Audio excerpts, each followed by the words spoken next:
Sesiapa yang tak solat penuh, maka orang itu dikira fasik. Semua orang fasik di kalangan umat Nabi Muhammad, walaupun dia Islam, kalau Dajjal keluar, dia akan ikut Dajjal, wal'iyazubillah. Maka fitnah yang paling malang sekali adalah bila Dajjal keluar pada masa manusia tidak ada makanan dan minuman, tidak ada agama, tidak ada ilmu dan iman, maka berbondong-bondonglah mereka mengikuti Dajjal. Bismillahirrahmanirrahim. Alhamdulillahi Rabbil Alamin. Wassalatu wassalam ala ashrafil anbiya'i wal mursalin wa ala alihi wa sahbihi ajma'in. Wa la hawla wa la quwwata illa billah al-aliyyil azim.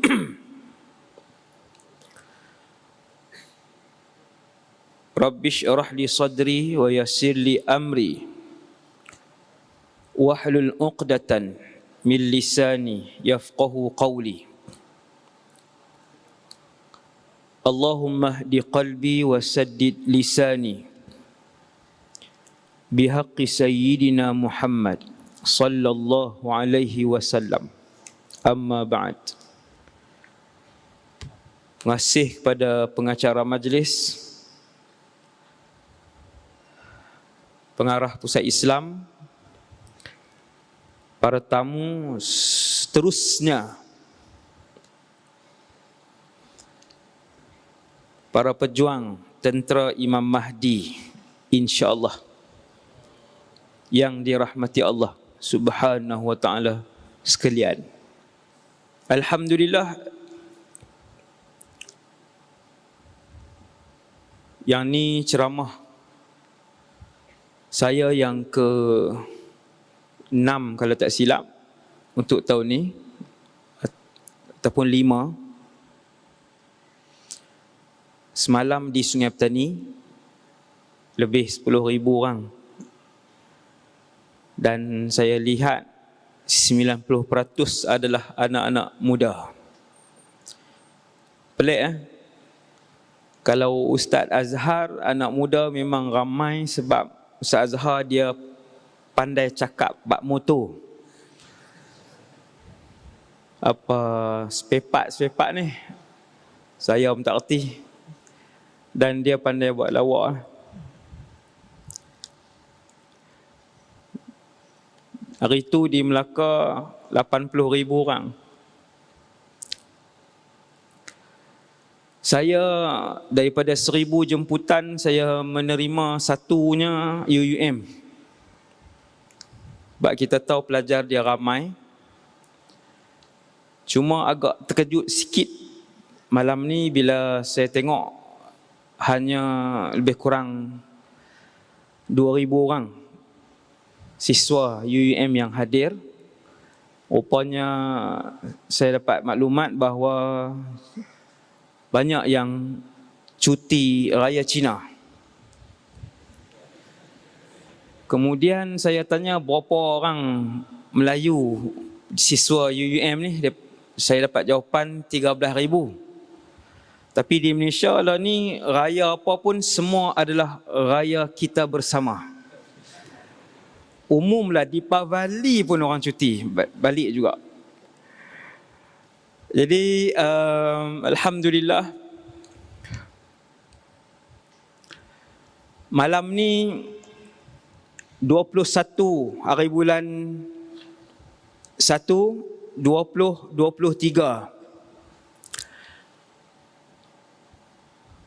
ada 2 benda terburuk dalam sejarah manusia yang belum berlaku, dan ia berlaku kepada umat Nabi Muhammad sallallahu alaihi wasallam. Jadi dengar elok-elok. Ada 2 benda paling malang dan paling buruk untuk dihadapi oleh sejarah manusia, dan umat Nabi Muhammad bernasib buruk kerana dua benda itu belum berlaku sampai ke malam ni. Dua benda yang paling rugi, yang paling malang, yang paling buruk sekali dalam sejarah kewujudan bumi ni. Yang pertama ialah menyaksikan kiamat. Wal'iyahzubillah, belum berlaku. Alam ni usia dia melebihi 1 bilion tahun. Cuba balik tengok astronomi lab, tengok dokumentari berkaitan dengan umur alam. Kita akan rasa begitu takjub, mengagungkan Allah Subhanahu Wa Taala bila umur bumi ni bukan ratus ribu tahun. Umur alam ni melebihi bilion tahun. Sejak bilion tahun, perkara yang pertama ni belum berlaku, iaitu menyaksikan kiamat.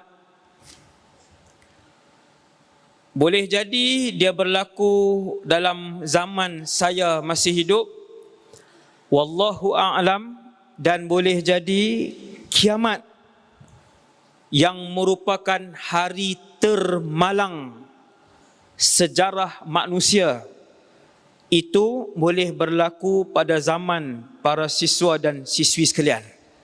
Tak tahu, wallahu a'lam. Lagi berapa tahun, wallahu a'lam. Nak tahu banyak mana tanda kecil kiamat yang disenaraikan oleh Rasulullah sudah berlaku? Nantikan rakaman 100 episod di studio Ustaz Wadi Anwar. Bukan di TV lah. TV pun kita tak layan dah lah ni. Belagak ni. Abang tu terang lah, melawak lah. Hijrah panggil, betul. Hijrah panggil untuk rakam akhir zaman. Astro panggil untuk rakam akhir zaman. Ni mereka dengar ni. TV1 panggil untuk rakam akhir zaman. Alhamdulillah saya ada studio sendiri di Sungai Petani. Alhamdulillah. Menelan belanja yang agak besar, tapi ramailah sponsor. Dah siap studio tersebut. Rakaman telah pun dimulakan. Kita akan siapkan 100 episod. 2 episod dah siap, baru je start. Kita target 2023 100 episod di bawah tajuk Kisah Hidup Akhir Zaman. Para pelajar, siswa-siswi sekalian boleh tengok di YouTube Ustaz Wadi Anwar. No, di YouTube Ustaz Wadi Anwar. Siri pertama belum lagi ditayangkan. InsyaAllah mula pada Khamis 9 malam. Khamis minggu depan mula episod 1, insyaAllah. Malam ni saya nak cerita 1 episod saja ceramah di sini. No? Ni kira awal lah ni. Kira masuk pawagam awal ni. Kan bayar pun tak, free pula tu. Jadi malam ni saya nak cerita 1 episod sahaja dan tidak terperinci. Trailer je, sebab tak bayar apa. Saya abang trailer je, tetapi ia sangat satu sudut mengujakan saya dan satu sudut lagi sangat mendebarkan saya. Kenapa satu sudut berita sangat mengujakan saya, menggembirakan saya, dan satu sudut lagi membuatkan saya begitu risau dan takut dengan keadaan diri saya sendiri yang bercakap, kerana kita tidak dapat menjamin iman kita semua ketika berlaku suasana itu. Ada 2 benda termalang terburuk untuk umat Nabi Muhammad. Yang pertama, menyaksikan kiamat. Kerana hari kiamat, ketika mana matahari sudah pun terbit di sebelah barat. Hari ini matahari Ni kiblat belah ni kan. Matahari terbit belah mana? Hampa tunjuk kat ramai-ramai, matahari terbit belah mana? Tu dia, tunjuk kat atas pun ada. Hak ni jurusan apa aku tak tahu lah ni. Ni tenggelam. Ni terbit belah sana. Beberapa detik sebelum kiamat, matahari dia terbit bukan belah sana, dia terbit belah sini. Beberapa detik sebelum kiamat, matahari akan terbit dari tempat tenggelamnya. Ketika itu tidak ada seorang pun yang menyebutkan kalimah La ilaha illallah. Tak ada. Ketika itu tiada seorang pun yang rokok dan sujud di seluruh muka bumi Allah. Tak ada. Waktu itulah bintang berguguran. Bintang. Para pelajar sekalian, bilangan bintang lebih banyak daripada bilangan butiran pasir pada 7 lautan dunia. Yang ni fakta. Rajin-rajin tengok dia komentari astronomi, rajin-rajin tengok. Kita akan rasa takjub dengan kekuasaan Allah yang maha luas alam yang Allah cipta ni. Apabila mula bintang berguguran, kamu bayang tengok, sebiji bintang 1,000,000 kali lebih besar daripada bumi ni. Sebiji je gugur, sebiji je. Idzas samaa'un fatarat wa idzal kawakibun tatharat wa idzal biharu fujjirat. Itu semua tu menceritakan tentang suasana kiamat, kata Allah. Ketika mana bintang-bintang dan gugusan-gugusan bintang, bukan seketul, gugusan, itu diluruh dan diruntuhkan oleh kami, digugurkan oleh Allah Subhanahu wa ta'ala. Sehingga ketika mana kafir melihat suasana kiamat, ketika seorang ibu yang mengandung menyaksikan kiamat, keluar dan luluh isi kandungan perut dia tanpa dia sedar kerana kedahsyatan kiamat. Yang ni benda terburuk dan termalang, paling buruk dalam sejarah manusia yang akan dihadapi oleh umat Muhammad sallallahu alaihi wasallam. Para pelajar sekalian, seandainya wal'iyazubillah satu hari nanti kita menyaksikan kiamat, wal'iyazubillah, ketahuilah bahawasanya kamu ketika itu adalah kafir sekafir-kafir makhluk. Sebab kiamat tidak akan disaksikan oleh orang Islam. Takkan. Walaupun orang Islam tu dia hanya sebut la ilaha illallah Muhammadur Rasulullah, tak pernah semayang 1 rakaat seumur hidup, dia tetap Islam dan takkan saksikan kiamat. Ramai dalam masjid ni kata, lega aku tak semayang pun. Berlambak tak semayang, subuh lagi lah. Tapi ceramah fitnah akhir zaman mai. Yang tu yang kemas tu. Maghrib ni kira minggu ni baru maghrib ni.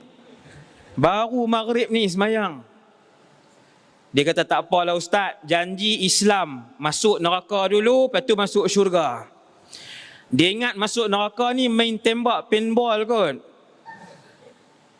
Dia ingat neraka ni main lawan jentik telinga dengan malaikat. Malaikat Zabaniah jentik telinga, dia jentik telinga malaikat Zabaniah. Neraka ni api, cik oi. Api. Kamu ambil lilin sebatang, lilin satu bukan 1,000,000 batang. Lilin sebatang letak 20 saat. Hasbunallah wa ni'mal wakil. Siapa yang tinggal semayang subuh tadi, ambil lilin sebatang, letak jari dia 30 saat, bukan 60 tahun. Kemudian tengok apa jadi pada jari dia. Hasbunallah wa ni'mal wakil. Hilang jari ni, 30 saat, hilang bentuk jari.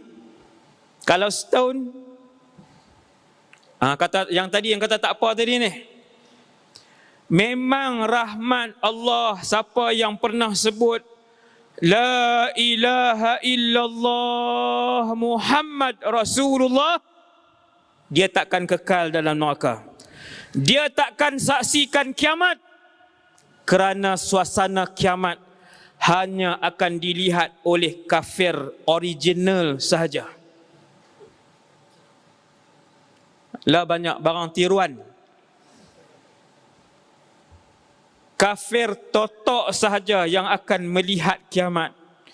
Sesiapa umat Nabi Muhammad yang menyaksikan kiamat, ketahuilah bahawa dia akan kekal dalam neraka Jahannam buat selama-lamanya.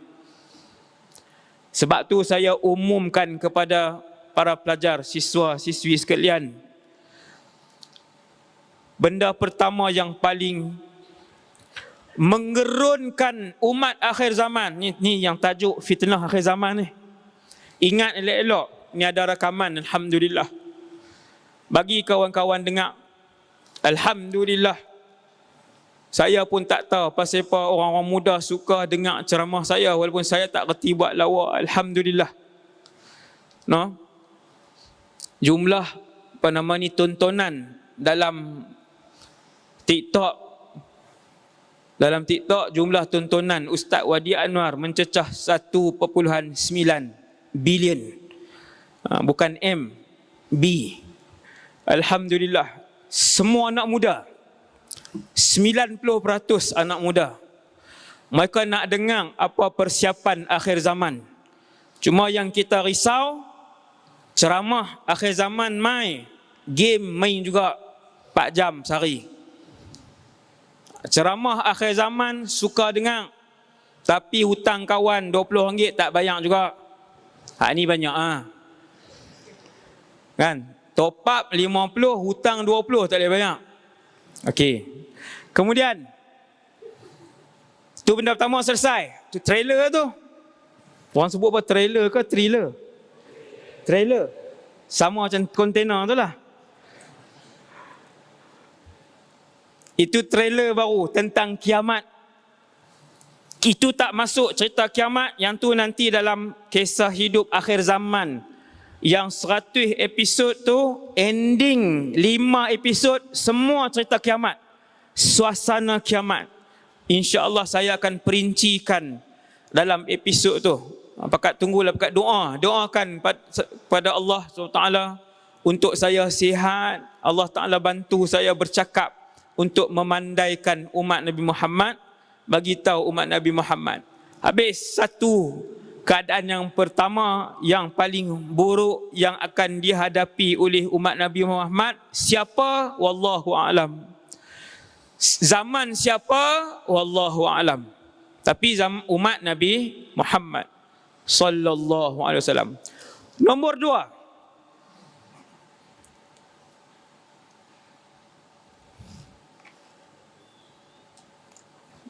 2, saya yakin para siswa-siswi boleh teka dah saya nak cakap apa.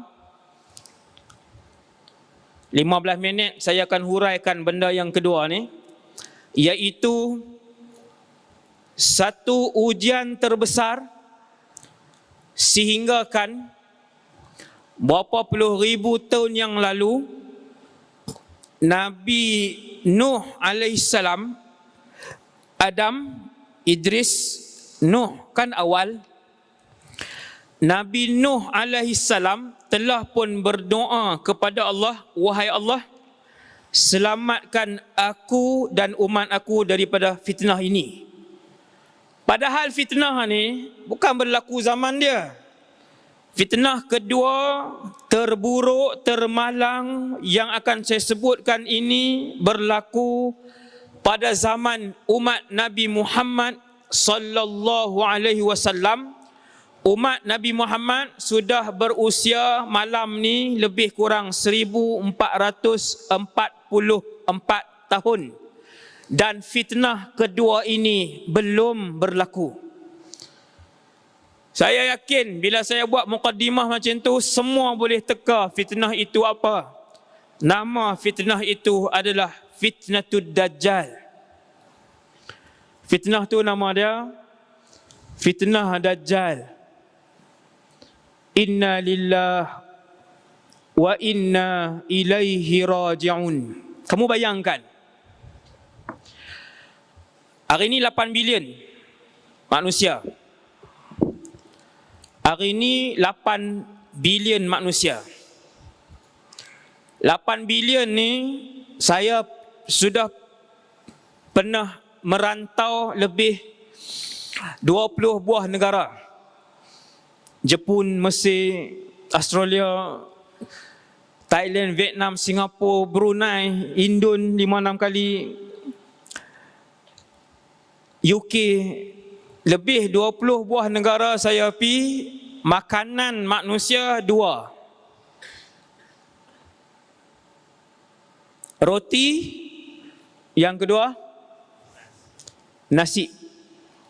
Roti dan nasi, 2 ni saja. Tuan pilah Korea, China, Jepun, pi sampai ke Afrika. Dulu saya belajar di Syria, kami duduk hostel bersama dengan mahasiswa lain. Dalam hostel kami ada lebih 40 buah negara. Dan di hostel kami dibenarkan untuk masak. Ada dapur luas, dapur tu panjang daripada hujung sana sampai sini kot. Dapur tu sangat luas. Antara masa yang paling seronok sekali adalah waktu memasak. Sebab kita akan melihat lebih 40 jenis masakan 40 negara. Pelik-pelik, semua makanan pelik-pelik. Ada bangsa setiap hari makan kentang dengan roti. Dia beli kentang macam kita beli beras. Itulah beras dia. Kentang dan roti. Dia berbuah atas ni 8 kilo. Siswa. Hari-hari goreng kentang. Ada mahasiswa, dia makan nasi macam kita, tapi nasi dia buah gula. Buah gula pula dah. Kita pun tengok, ni mazhab apa pula? Dia kata mazhab Afrika. Afrika mana? Afrika ada berbelah-belah. Kita ingat Afrika Utara saja. Rupanya berbelas-belas bangsa pula Afrika. Semua hitam, semua rambut retiu. Retiu ni orang Kedah lah. Retiu ni dia naik 1 inci, dia pusing terus. Depa selam dalam air laut mangkit kering. Dia tak basah, air tak boleh tembus. Ni bukan kutuk ni, nak cerita. Hampa tak pernah tengok. Ni cerita iklan merapu lah. Dah masa tak banyak kan. Saya tengok lebih 40 buah negara daripada hujung sampai ke hujung. Last kali saya tak masak. Sebab duk tengok orang. Bila mereka angkat masakan tu, saya pergi tumpang. Pergi rasa yang ni, pergi rasa. Tapi bukan tiap-tiap hari lah, tu muka tak malu lah.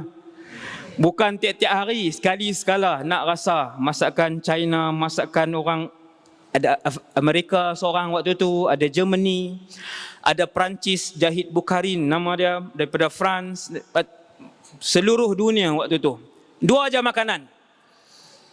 Gandum, roti, nasi. Kalau Allah sekat hujan setahun, kalau Allah sekat hujan setahun, 8 bilion ni mati. Mati.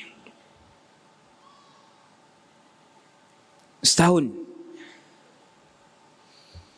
Sekarang ni hujan mewah, banyak. Tempat yang tak ada hujan, dia korek daripada bawah tanah.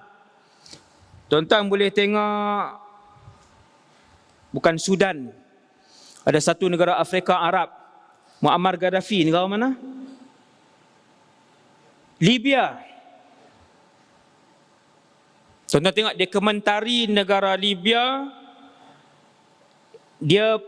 kerajaan dia pergi di tengah padang pasir, kering kontang, berapa ribu kilometer di tengah padang pasir. Akhirnya mereka menjumpai lautan air tawar di tengah sana. Lautan air tawar yang perlu digerudi di bawah tanah. Berapa ratus meter gerudi bawah tanah, kemudian dia buat paip gergasi untuk digunakan air itu. Kalau Allah tahan hujan setahun di seluruh muka bumi ini, mati semuanya. Kita hari ini hidup sebab hujan. Malaysia pernah mengalami kemarau 7-8 tahun yang lepas, tak hujan 3 bulan, bukan 3 tahun. Satu semenanjung tak hujan. Saya ada di Malaysia waktu tu. 3 bulan tak hujan, satu semenanjung, 4 buah negeri sudah mencatu air. 4 buah negeri catu air baru 3 bulan. Catu ni maksudnya dia buka daripada pukul berapa sampai pukul berapa. Sebab paras air di tasik dan di sungai serta di empangan air semua menurun. 3 bulan. Kalau 6 bulan, saya nak cerita ketika Dajjal keluar,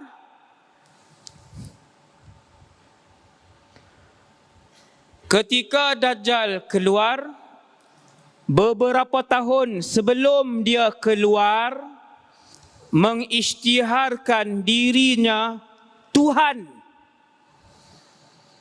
Beberapa tahun sebelum Dajjal keluar, mengisytiharkan dirinya Tuhan. Wal'iyazubillah. Kemarau mula berlaku. 1 tahun kemarau, 1/3. Tahun kedua, 2/3 kemarau. Tahun ketiga, total tidak hujan setahun. Itulah antara suasana yang akan berlaku. Sesiapa yang menyebutkan La ilaha illallah, dia tidak akan diberikan secawan pun air.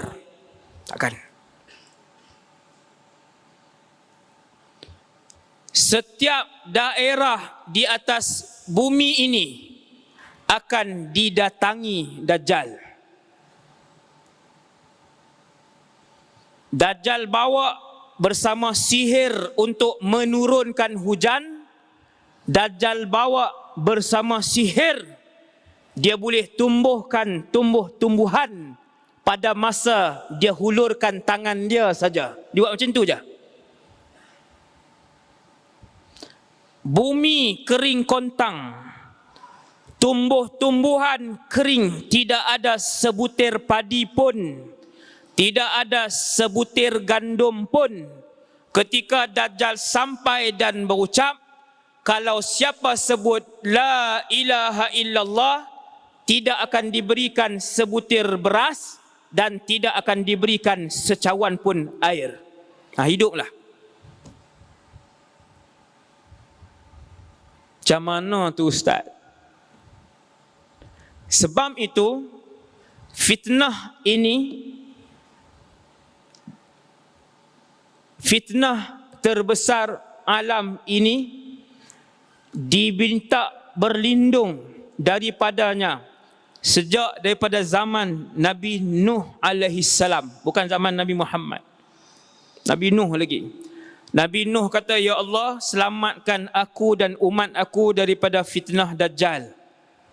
Nabi seterusnya berdoa. Nabi seterusnya lepas tu pun berdoa. Sampai zaman Nabi Musa, sampai zaman Nabi Sulaiman, sampai zaman Nabi Yusuf, sampai zaman Nabi Shu'aib, semua berdoa, ya Allah, selamatkan aku dan umat aku daripada fitnah Dajjal. Sehinggalah zaman Nabi Muhammad sallallahu alaihi wasallam, Nabi pun ajar sehari paling sedikit Nabi Muhammad sallallahu alaihi wasallam berdoa kepada Allah sebanyak 5 kali, diselamatkan oleh Allah daripada fitnah Dajjal, iaitu tiap-tiap kali Nabi semayang selepas tahiyat akhir, fil alamin innaka hamidum majid, Nabi pun berdoa, Allahumma inni a'udzubika min azabi jahannam wa min fitnatil mahya wal mamat wa min fitnatil masihid dajjal. Allahumma inni a'udzubika min azabi jahannam wa min azabil qabri wa min fitnatil mahya wal mamat wa min syarri fitnatil masihid dajjal. Sehari 5 kali. 10 tahun Nabi baca. 10 tahun. Kita dahlah semayang sehari 2 kali. 2 kali itu tak baca pula. Hati-hati. Hati-hati. Kalau tak solat, maksudnya, kalau tak solat penuh, maksudnya fasik orang itu. Sesiapa yang tak solat penuh, maka orang itu dihukum fasik. Saya ulang sekali lagi. Sesiapa yang tak solat penuh, maka orang itu dikira fasik.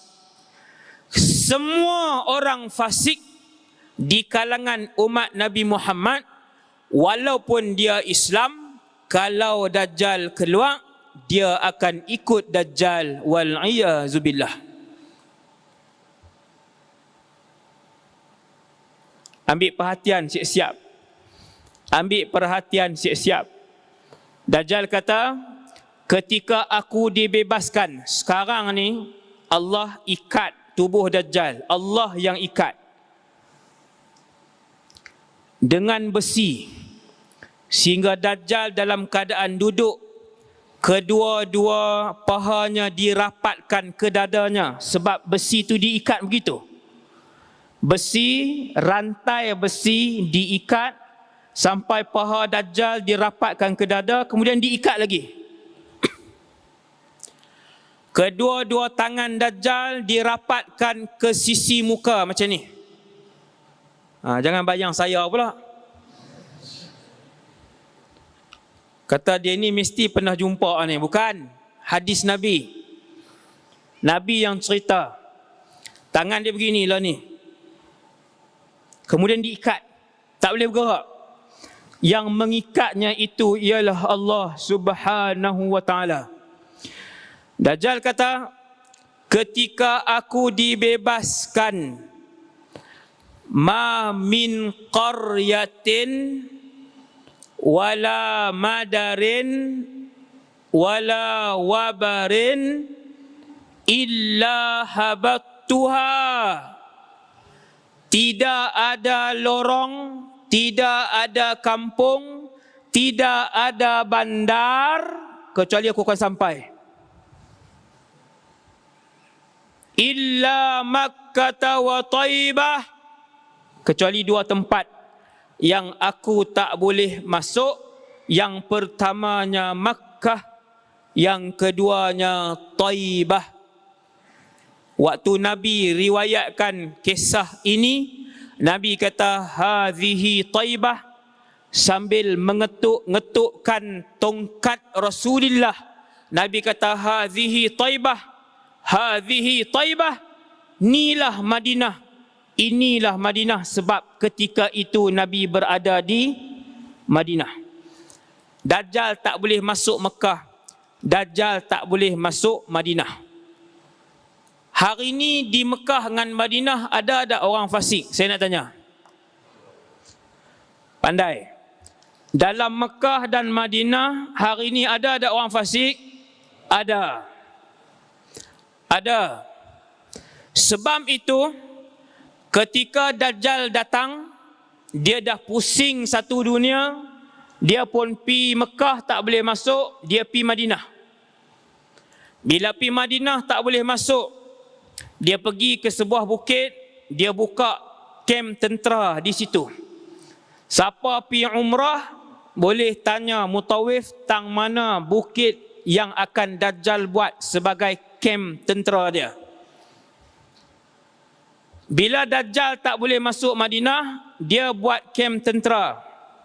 Selepas dia buat kem tentera, diketuk bumi Madinah.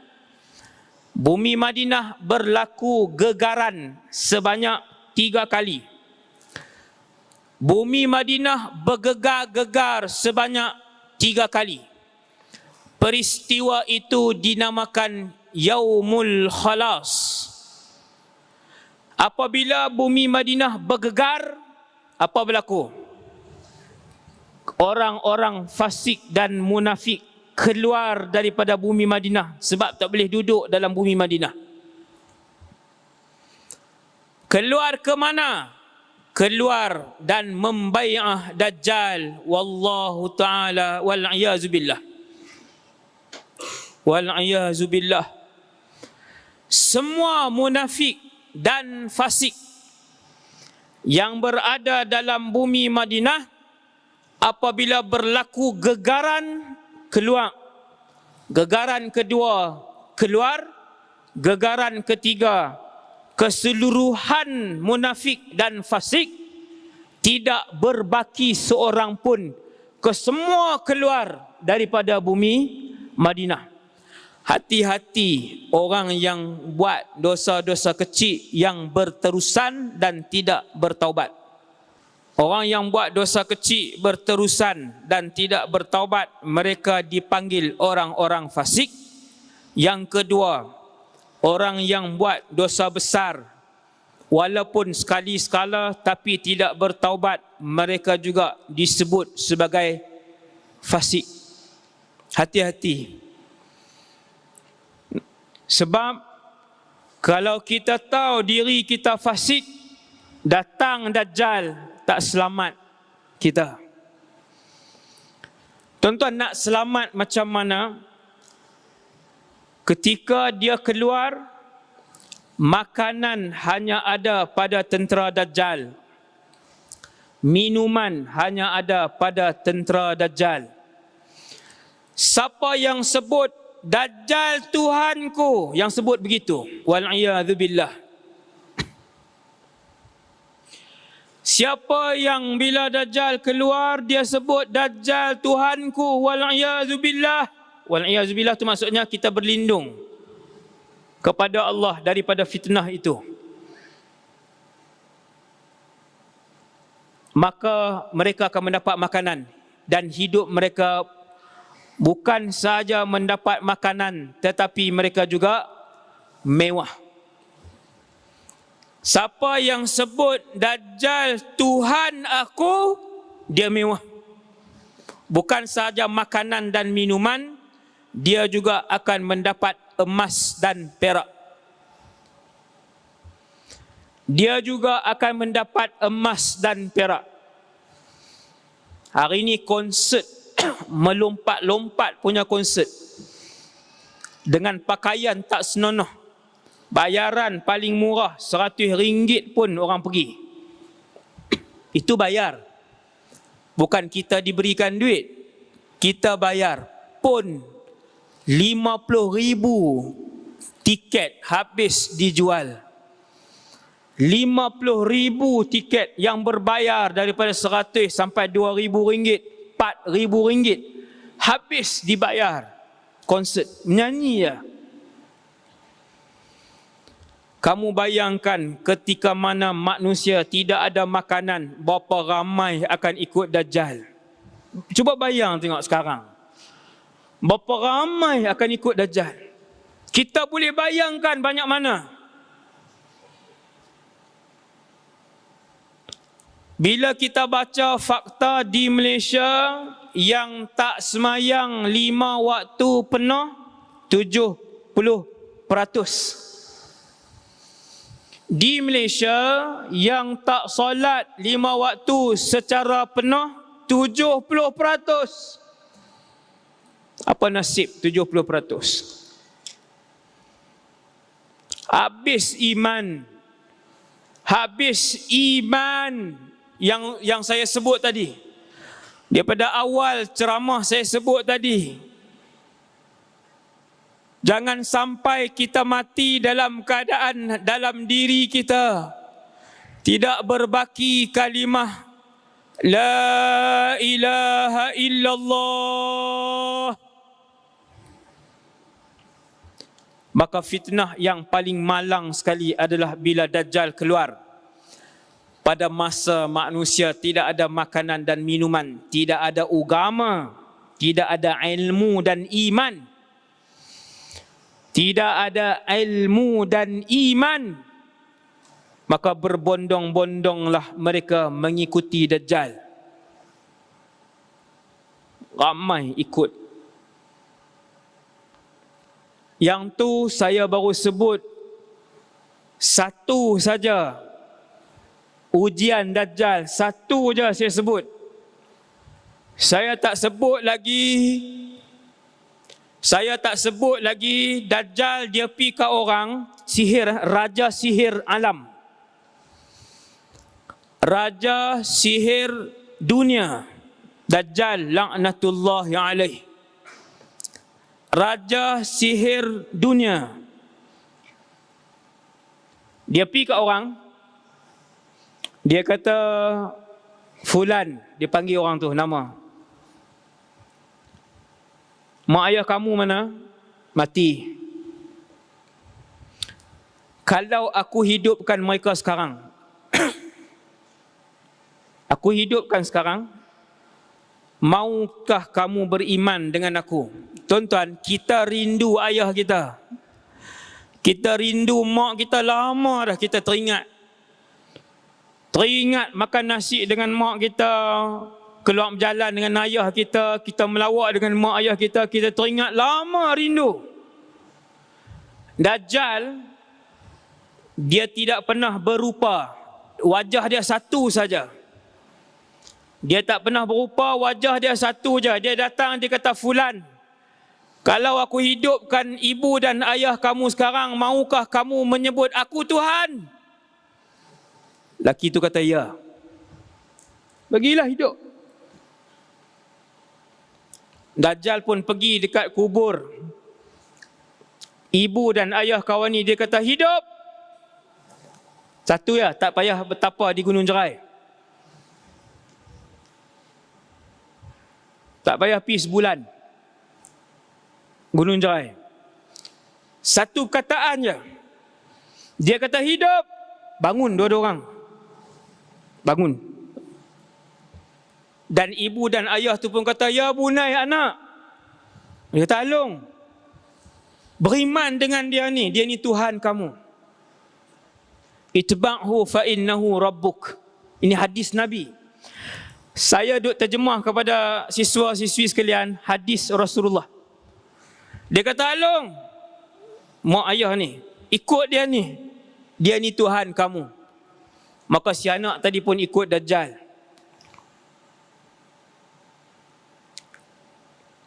Wal'iyazubillah. Dia manusia. Dajjal ialah manusia. Dia bukan jin. Dia bukan binatang. Dia bukan syaitan. Dia bukan malaikat. Dia ialah manusia. Dia tak terbang, dia berjalan. Kalau Dajjal main UUM ni, memang dia berjalan. Jalan. Dia tak ada terbang, dia main, dia buat macam David Copperfield tu kan. Main duduk atas kipas tu, dia pusing, dia tengok ni. Aku tak pegang pun. Bukan. Dia manusia. Dia datang berjalan, mata dua, bukan bulu hidung, lubang hidung. Lubang hidung dua, mulut dia macam ni, telinga dia macam, bukan telinga 10. Tangan dia 2, jari dia belah kanan 5, belah kiri 5, kaki dia 2, manusia biasa.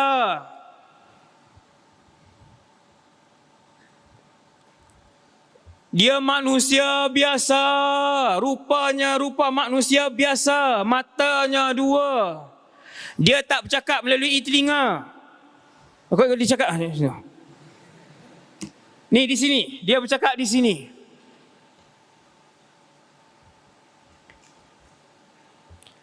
Tetapi ini yang paling mahal sekali, yang paling mahal sekali. Yang paling mahal sekali ialah hanya mukmin yang boleh membaca di dahinya, yang boleh membaca tulisan di dahinya.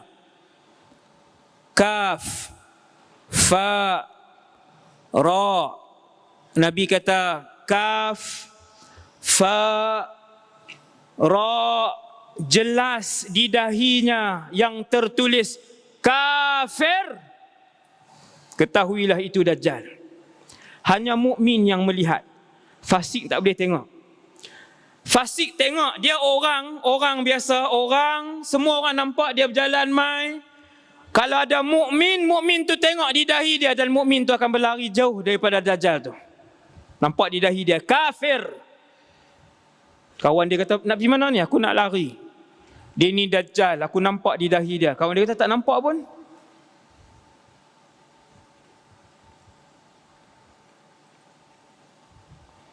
Hanya mukmin saja boleh tengok. Dia adalah tulisan. Dia adalah tulisan yang jelas di dahinya. 3 huruf. Ada pendapat yang kata huruf itu bersambung. Ada pendapat yang sebut di kalangan ulama huruf itu muqatta'ah. Dia terpotong. Kaf asing, fa asing, ra asing. Tetapi sangat jelas kelihatan. Wal'iyazubillah. Sangat jelas kelihatan. Sebab tu tuan-tuan, mukmin bila dia nampak tulisan kafir, dia terus lari. Dan kesemua orang mukmin akan selamat daripada fitnah Dajjal. Selamat, insya-Allah. 3 persiapan yang ulama gariskan. Yang pertamanya persiapan iman.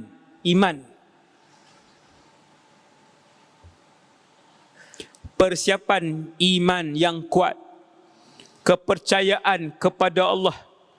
Iman ini akan terbentuk dalam diri kita apabila kita membanyakkan amalan soleh dan ibadat yang ikhlas kepada Allah Subhanahu wa taala. Iman ini akan terbentuk apabila kita selalu mengagungkan Allah Subhanahu wa taala melalui zikir dan bacaan Quran kita. Iman ini akan terbentuk apabila kita selalu memikirkan kekuasaan Allah Subhanahu wa taala. Iman. Maka bina iman. Yang kedua ilmu. Siswa-siswi sekalian kena belajar ilmu, kena mengaji tauhid, kena mengaji fiqh, kena mengaji tasawuf. 3 mata pelajaran ni dinamakan fardu ain. Bermula daripada peniaga laksa di tepi jalan yang keuntungan sehari RM30, sampailah pemerintah nombor 1 negara, sama ada dia Sultan Agung ataupun dia Perdana Menteri, dia wajib belajar 3 ilmu ni. Yang pertamanya tauhid, yang keduanya fiqh, yang ketiganya tasawuf. Ilmu kena ada. Mesti belajar. Mesti kena mula. Seminggu ada 1 fiqh, 1 tauhid, 1 tasawuf. Dan yang ketiga persiapan kita ialah membaca surah Al-Kahfi pada tiap-tiap hari. Ayat 1 sampai 10, ayat 101 sampai ayat 110. Siapa yang belum mula, saya minta mula malam ni. Yang belum mula, mulalah malam ni. InsyaAllah selepas 40 hari para siswa-siswi start, kita akan nampak bagaimana Allah Subhanahu Wa Taala menjaga dan melindungi kita daripada anak-anak fitnah yang sudah mula keluar sebelum keluarnya bapa fitnah yang terbesar, iaitulah fitnah Dajjal. Anak-anak fitnah jumlah mereka ribuan ada sekarang ni. Ribuan anak-anak fitnah Dajjal. Baca Kahfi 2 tempat. Baca Kahfi 2 tempat. Yang pertama ayat 1 sampai ayat 10. Yang kedua ayat 101 sampai ayat 110. 10 ayat terawal dan 10 ayat terakhir, insya-Allah. Lepas 40 hari kita akan tengok, insya-Allah Allah Taala lindung kita daripada fitnah-fitnah kecil sampailah kita berjumpa wal a'yadzubillah dengan fitnah besar. Syarat dia nak baca surah Kahfi, semayang jangan tinggal. Satgi kawan satu bilik dengan dia duk tengok baca surah Kahfi, kawan dia tanya, hang Zohor semayang tak? Tak. Tapi Kahfi alhamdulillah tak pernah tinggal. Hak tu angkat tauk dalam kuala. Surah Kahfi baca tiap-tiap hari, subuh sampai ke isyak tak semayang. Tak jadi, sehabuk pun tak jadi. Sehabuk pun tak jadi yang tu, jangan. Kena buat yang Allah yang wajib kena buat. Selesai satu tajuk cukup pukul 9. Saya nak cakap 2 tajuk sebenarnya, satu lagi tajuk ringkas je. 9 dah. Kan sejam lah. Saatnya. Tajuk satu lagi ialah berita gembira, yang mana umat dulu tak ada seorang pun dapat, umat-umat yang terdahulu. Jadi tak lagi benda ni tak jadi lagi. Allahu Akbar. Benda ni tak jadi lagi sampai ke hari ni. Sejak zaman Nabi Adam sampai hari ni, malam ni, benda ni tak jadi lagi. Iaitu apa? Iaitu umat Nabi SAW, kita, saya dan kita semua, kalau bernasib baik, umur panjang, kita akan hidup pada satu zaman dengan seorang Rasul Ulul Azmi hidup. Kerana Rasul itu belum mati. Dia lahir sebelum Nabi hidup, tapi sampai malam ni dia belum wafat. Rasul itu lahir sebelum Nabi Muhammad hidup, tapi sampai malam ni Rasul itu belum wafat. Akhir zaman nanti dia akan turun. Nama Rasul tu Sayyiduna Isa ibn Maryam ala nabiyina wa alaihi salatu wassalam. Nabi Isa. Nabi Isa ni bukan wali, bukan taraf wali, bukan taraf Nabi biasa, bukan taraf Rasul biasa, tetapi Nabi Isa ni lima ketua-ketua Rasul, dia salah seorang. 5 ketua-ketua Rasul, beliau salah seorang, sallallahu alaihi wasallam. Iaitulah Isa ibn Maryam. Nabi kata, berita gembira untuk kamu, untuk kita semua malam ni, kalau kita sempat hidup pada zaman dia. Nanti bila dengar berita Nabi Isa dan Imam Mahdi sudah keluar, maka pergilah kepada mereka, kata Rasulullah, bila dengar berita Imam Mahdi sudah pun keluar dan dibai'ah, maka pergilah kepada mereka walau habwan ala salji. Nabi kata walaupun kamu terpaksa merangkak di atas salji, pergi. Walaupun kamu terpaksa merangkak di atas salji, sebab itulah peluang untuk berada di samping seorang Rasul. Allahu Akbar. Rasul, duduk kat Rasul. Tuan-tuan, sarapan pagi dengan Rasul. Bayang tengok, naik kapal terbang dengan Rasul. Naik motor, nampak Nabi Isa, Assalamualaikum, Nabi Isa, salam, Nabi mana? Balik beli roti canai. Ni contoh, ni tak ada hadis.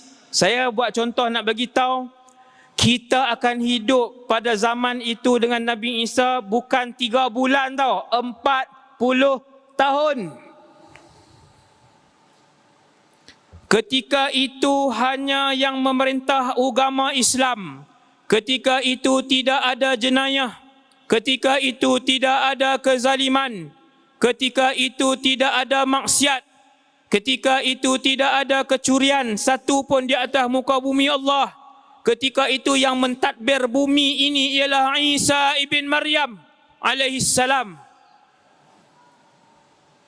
Hatta, kata Nabi, sehingga tar'al ibilu ma'al usud, kamu tengok satu kawanan unta digembala, yang menggembala unta tadi ialah singa-singa.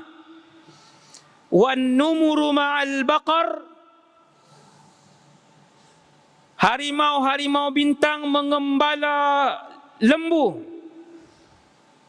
Wa yal'abu as-sibyanu ma'al hayyat, kanak-kanak main dengan ular pada zaman tu. Tak mudarat. Kemuncak keberkatan bumi, tidak ada kemudaratan dan maksiat atas muka bumi ketika itu. Tak ada curi selipar orang. Tak ada ambil Milo dalam loka kawan dia. Tak ada pau sempo kawan. Tak ada hutang tak bayar. Tak ada. Subhanallah. Sehingga kan zakat pada zaman itu tidak tahu untuk diberikan kepada siapa. Semua kaya. Tak ada orang pakai saga. Oh, mak geram orang pakai saga geram. Tak ada orang pakai Myvi, lagi geram. Hak king tu kan, perasaan king. Myvi tak ada. Paling koman waktu tu semua BM. Ni contoh lah. Contoh. Semua orang kaya, semua orang mewah. Subhanallah. Hidup pada zaman tu. Tapi tuan-tuan sekalian, nak sampai pada zaman Nabi Isa, kena lalu zaman Dajjal. Yang tang tu sakit. Yang tu sakit. Jadi, sebelum saya mengakhiri ceramah, kita buat persiapan. Kena buat persiapan. Yang pertama, persiapan iman. Ingatlah, iman. Banyak baca doa, banyak baca Quran, banyak zikir, banyak ibadat, banyak amal soleh. Yang kedua, persiapan ilmu. Ilmu. Kena start. Kena mula. Dan yang ketiga,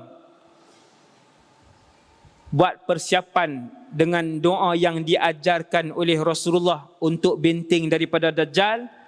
Antaranya ialah bacaan 10 ayat awal Al-Kahfi dan 10 ayat akhir Al-Kahfi. Saya rasa sekadar tu dulu, secara ringkas, trailer kisah hidup akhir zaman. 100 episod, insya-Allah mula Khamis minggu depan jam 9 malam di channel YouTube Ustaz Wadi Anwar. InsyaAllah doakan, para siswa-siswi doakan saya sihat, doa saya rajin, doakan saya dibimbing oleh Allah Subhanahu wa ta'ala. Sekadar itu dulu saja. dan bilangan pun bertambah sampai sana. Ni baru jadi 3,000. Hak nu geng semayang maghrib lambat kot, main lambat. Kata bila bukan nak main sini senang kan, lambat pula nak main nanti. Jadi yang tu saja. Terima kasih dan tahniah kepada semua yang hadir dalam majlis ilmu. Semangat saja tak cukup, tali pinggang hitam tak cukup. Kalau subuh tak semayang, perlu kepada iman yang kuat, ilmu yang mantap dan juga doa. Dengan doa-doa Rasulullah sallallahu alaihi wasallam. Sekadar itu dulu. Assalamualaikum warahmatullahi wabarakatuh. Perjalanan kehidupan manusia dalam menghadapi cabaran akhir zaman. Bagaimanakah manusia menempuhi kehidupan di akhir zaman? Akhir zaman penuh fitnah. Hanya iman dan takwa penyelamat ummah. Tanpa iman dan takwa yang utuh, manusia pasti gagal menempuhi kehidupan akhir zaman. Menjadi kerisauan baginda, bagaimana umatnya menempuhi kehidupan akhir zaman. Nantikan kupasan lanjut peristiwa akhir zaman daripada Ustaz Wadi Anwar.